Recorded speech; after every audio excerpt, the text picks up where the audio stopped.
Hi friends, welcome to one more video from Urban Trader. This is going to be interesting one to see how to make money in stock markets. So let's understand this today. Let's get started.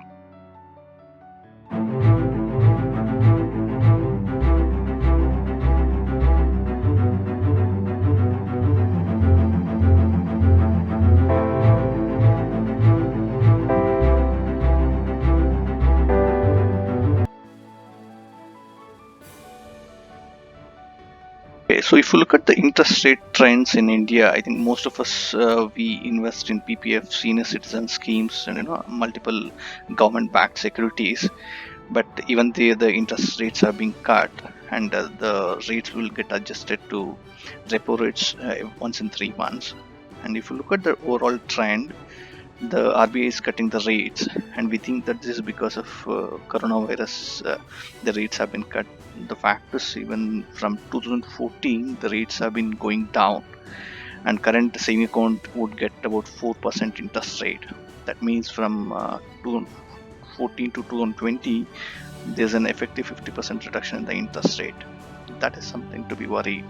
So then let's look at where else we can make money then, if it's not in the government FD or in the government instruments. And this brings up the question in terms of, even our retirement is at risk and our cash flow also has an impact. So how do we plan then? The next question that brings up is, can we make money in stock market then? Is it a possibility? Let's look at that. But when we look at stock market, the first thing comes to our mind is stock market is risky. Sometimes it's sideways, it's rising or falling, and it's not for everyone. So if this is the case, how do we really make money in stock market?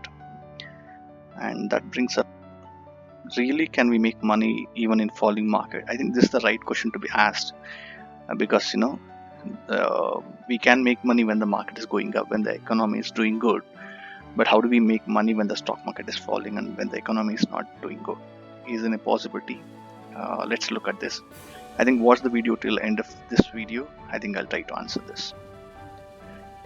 Now let's look at what is stock market. I think we have seen that there are multiple regulators, exchanges, and the financial institutions come together to help us create this stock market ecosystem where company shares get traded and financial institutions help us to invest through them. And if you see Warren Buffett, he needs no introduction. He believes that the stock market is a compounding machine where most of his wealth is created in the stock market, and that's something even me and you have the possibility to consider creating a wealth out of this.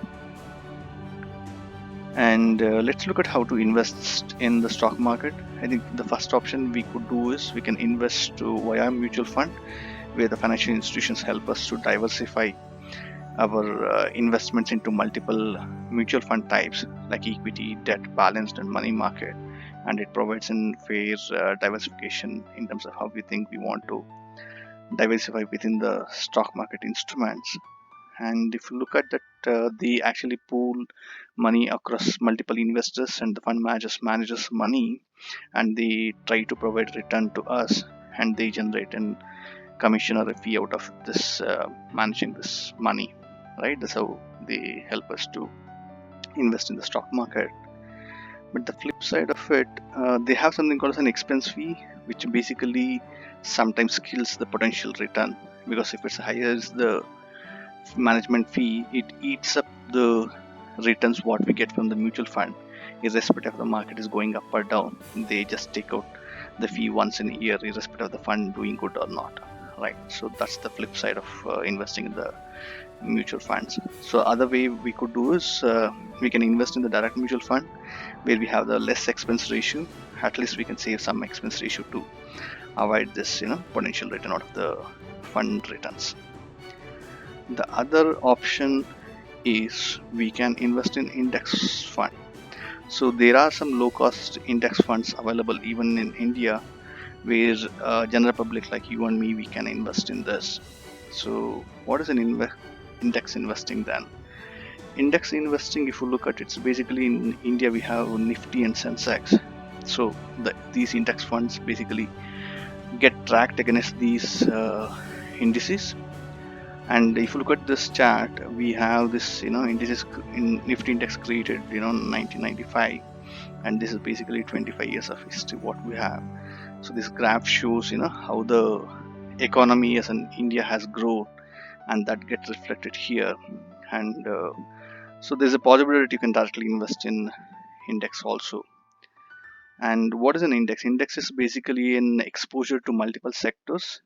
So if you look at the current status, we have financial services, IT, oil and gas, consumer goods, automobiles, pharma. There are multiple sectors within the economy where they represent, and the index will have these sectors represented in a single instrument like a mutual fund. And within these sectors, they generally pick or do weightage percentage of the companies of that particular sector based on how well they are doing, how well they are growing, and how the businesses they are doing.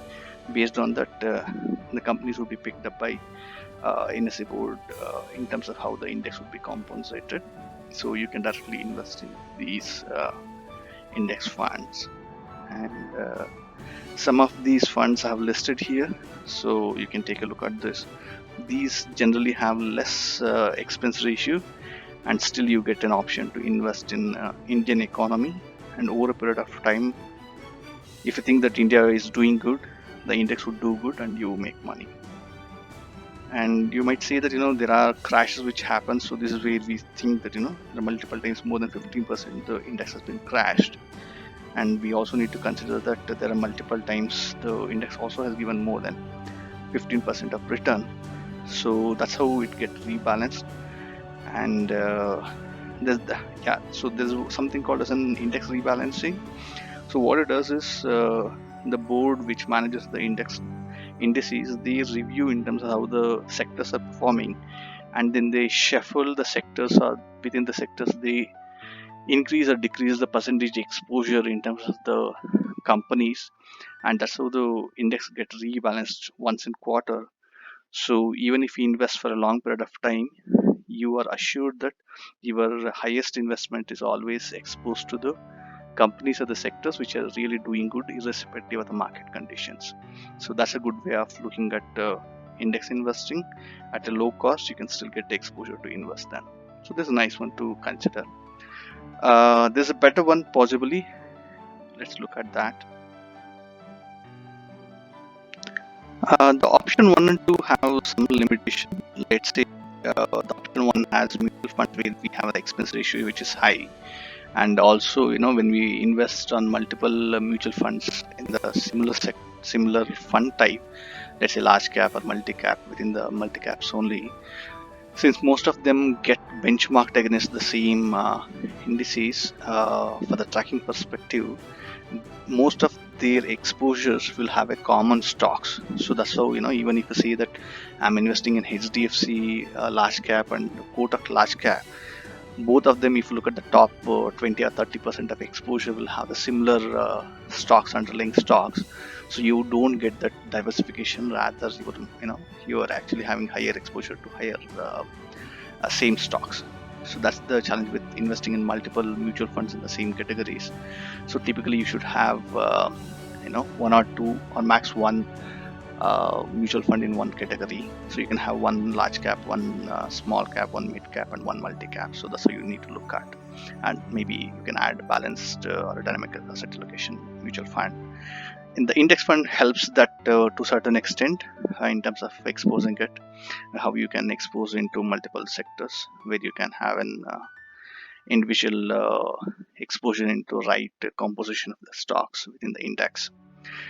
Sometimes we also feel that can there be possibilities of doing it a little better? That brings up the third option, which is direct stock SIP. So where we can invest directly in the stocks itself. And how we could do that is we can invest in the stocks by selecting ourselves, and we can pick large cap blue chip stocks from the indices which has the highest percentage of contribution, and we can do an SIP over a period of time. And since these companies would have been survived or weathered most of the crisis in the past, and the expectation is that they will survive in the future also.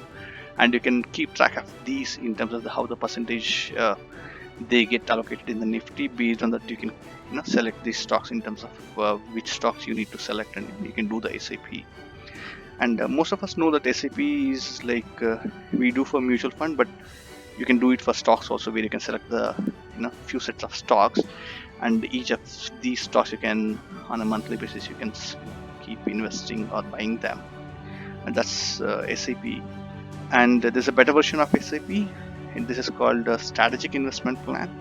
We maybe I'll explain you how to invest, or in a better way, using the SIP as a concept in the stock, so that you get a better returns out of this. So I'll cover this in the next video.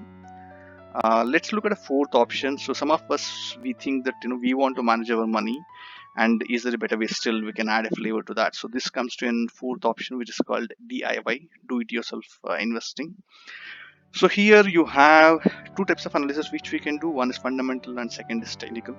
You can consider each of these in isolation, or you can club these also to identify the stocks which you think that you want to invest in. So let's look at what is this fundamental. So it's basically, we analyze the industry, sector, economic conditions, and the future profits of the company, and analyze how the company is doing, specifically in terms of what the company's potential of and what's currently doing. And then you try to figure out a value out of it to see that is it the right price to buy now, so that you can, given the future forecast, what you think, can you make money in future dated, or you can expect a growth to come back, and so you think that you can invest in this companies. So this is basically analyzing the company from a fundamental basis.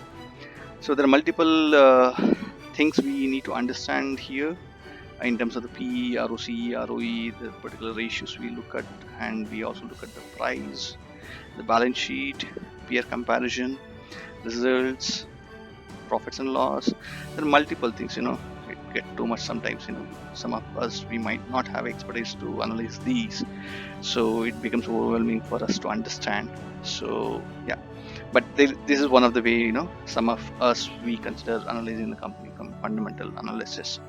So if you think this is too much to understand, and if you think you will not be able to read through all the balance sheet, quarterly reports to identify the true intrinsic value of the company and try to invest, there's another version of investing within DIY. This is called technical investing. So in technical investing, it basically, what it does is we identify or analyze chart patterns, and we will have an understanding of how the trend works and what is the technical analysis to put it in place. And we use technical indicators to analyze the price within the trading, how the price can be discovered, and we can look at the trend, and using these technical indicators, we try to predict the future price of the moment, and that's how you can invest in the stocks. And that brings to an interesting junction where we get confused between, or we have a concept which is basically called trading and investing. So what's the difference there? So we always think that investing is like buy and hold and forget, and we think we make money, but that's not true. So if you say investing, you should always be watchful in terms of what's happening with the stock and what the company is doing. There's a slighter different way of looking at trading also, where you can make money in the stock market. So both investing and trading, both of these will get influenced sometimes by technical and fundamental analysis. So let's look at what is investing at probably at a high level. So investing is basically you buy low and sell high, and you make a profit. So that's how you actually buy and hold for a long period of time. And once you feel that you have goals are met, or you feel the price is good, you just sell them at the higher price and you make money. But trading, then what is trading then? So trading is slightly different. So the same stock or index, if you look at, it get traded every day.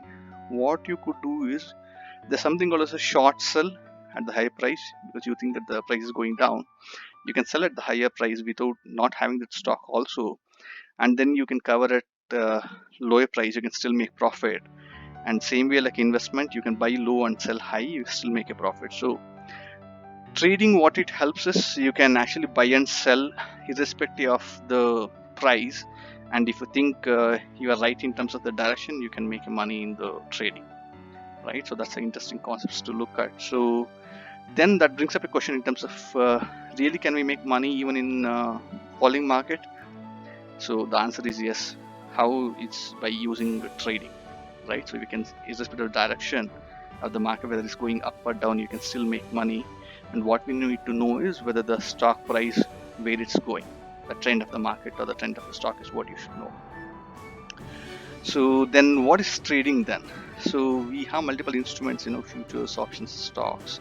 So we can consider all of these to create a combination where it can be used as an investing. So that's an interesting concept to look at. We look at investing is only buying stock and holding for a long period of time. That's the way to make money as an investing. And there's a flavor to that where you can use trading as a combination of futures and options to make an investment. So maybe I'll cover this also in the future videos. So let's look at trading as a concept. So trading, Jesse Livermore, he's one of the greatest trader in the history of trading.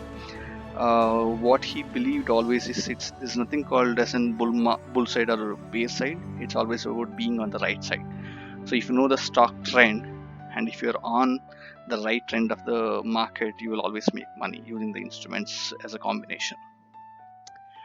And then, so can we create wealth? So yes, we can create wealth, and what it requires is a financial knowledge, and that's the reason the Urban Trader as a channel which is created to create awareness in terms of how by trading we can still create wealth. So let's learn, share, and practice part of this community, and these are the topics which we would cover part of this Urban Traders channel. So please try to share, like, and subscribe. And if you feel the content is good, please share with others also, so that they also get benefited. And this is the quick brief. And like, share, and subscribe. Thank you. Thanks for watching again.